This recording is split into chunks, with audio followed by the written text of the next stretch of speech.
الحرب على غزة تدخل أسبوعها الثاني، ينام ويستفيق القطاع على غارات إسرائيلية عنيفة ومكثفة.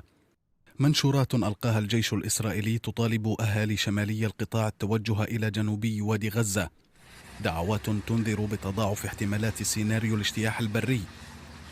أخطر سيناريو إذن قد تقدم عليه إسرائيل ضد غزة، فالمؤشرات واضحة.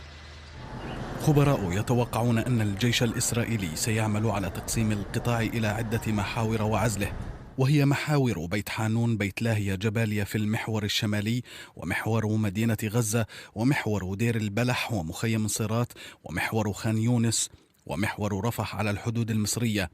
العملية البرية قد تتم على عدة مراحل وفق خبراء، وهي مرحلة التطهير والتمهيد التي يشهدها القطاع فعليا من قصف متصاعد ومكثف في غزة.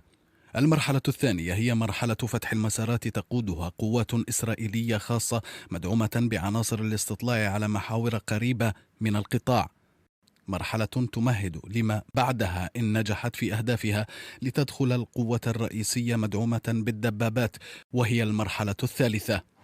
ثم تفرض منطقة عازلة بعمق 2 إلى 3 كيلومترات بطول القطاع. خيار المعركة البرية في قطاع غزة ليس سهلا وفق خبراء، فالفاتورة العسكرية الإسرائيلية ستكون باهظة، لكنها ستكون أكثر دموية على أهالي غزة. لمتابعة المزيد من الأخبار والبرامج والقصص الإنسانية والوثائقيات والتقارير، لا تنسوا الاشتراك بقناتنا على يوتيوب، الضغط على زر الإعجاب وتفعيل جرس التنبيهات.